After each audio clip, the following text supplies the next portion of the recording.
Hi, this is Dieter Bohn with The Verge, and I'm in Sunnyvale, California at the offices for Project Ara. It's the moonshot project out of the Advanced Technologies and Products group inside Google, and they're trying to build modular smartphones that will let consumers swap out components on the fly. It sounds like a nerd's dream, but the real dream is to upend how we make and buy phones in the future.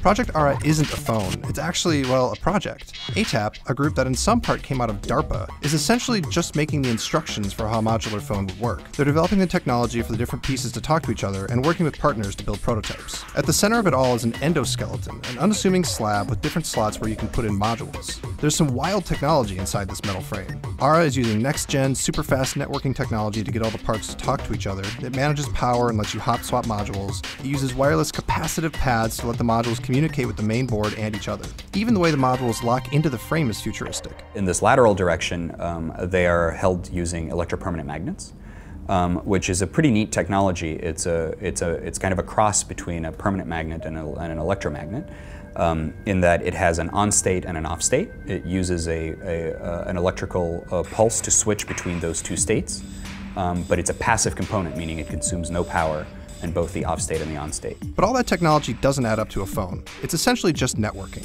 It doesn't have your main processor, your cellular radio, or even a screen. Adding all those things on piecemeal can make for a pretty bulky phone, but ATAP has managed to build something that doesn't look completely ridiculous. Trying to keep the form factor of a device to something that we think is elegant and beautiful, where each individual module has this pebble-like, sleek, watertight aesthetic associated with it.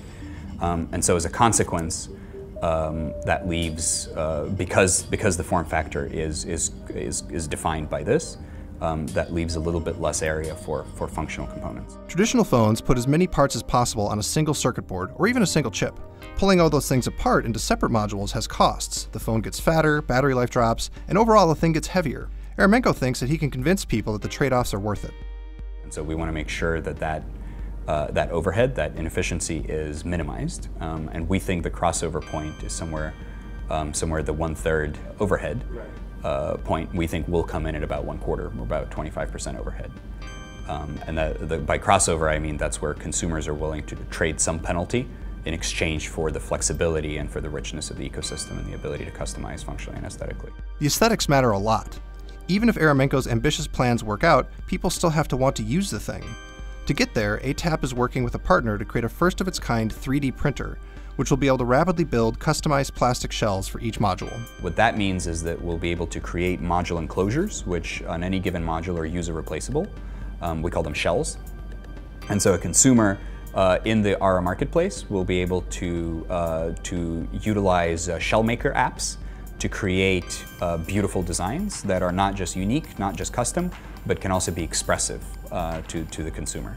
This week, Eremenko and his team is finally getting into the nitty-gritty of how Ara will work by hosting a conference for hardware developers. The group has an aggressive goal of launching a real product for consumers about a year from now, so getting there won't be easy, and they'll need the support of both big and small manufacturers to do it. The more you think about Project Ara, the crazier and more ambitious it seems. Eremenko's ATAP group itself consists of just a handful of people. They're working with partners to build out the prototypes and create the spec. They're also on an insanely tight schedule, and strangely enough, it's a schedule they've imposed on themselves. So the internal team, and in this case the team internal to Google, is very, very small, very, very lean, and we're here for a very short period of time. So I had a 2-year tenure. I'm 1 year into my 2-year tenure. The project is scoped to the team's tenure.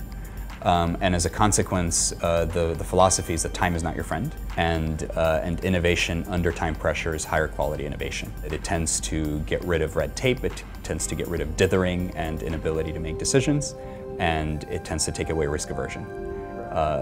So it's innovation under time pressure. ATAP came from a team of people who originally worked at DARPA, pursuing futuristic projects. Eremenko himself had plans for next-generation war vehicles and even something called fractionated spacecraft. ATAP's philosophy is to aim high and demand that you make something real, something more than just a prototype in only 2 years. So the ability to take a sort of fundamental scientific and technical understanding, groundbreaking physics and technology, and intersect that with a driving, very compelling moonshot practical application. As a consequence, they have to culminate in a demonstration. They can't just culminate in theory or PowerPoint or a lab demo. So the DARPA mantra is that we do demonstrations at convincing scale. And what that means is that the demonstration has to retire all the key technical, business, and market risks. Demonstrations at convincing scale is a weird phrase, but it's an important one.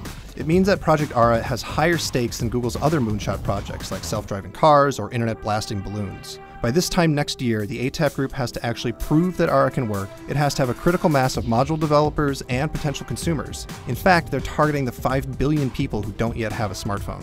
If they can pull it off, it could be a huge deal. Hardware manufacturers won't have to try to convince giant phone makers to include their parts on big-name phones. They can just sell them directly to consumers. Consumers won't have to throw away their old phones when they want to upgrade. And the ATAP team, well, they're going to have to find another crazy problem to tackle. Project Ara will be handed off to Google, and Eremenko will be moving on to the next moonshot.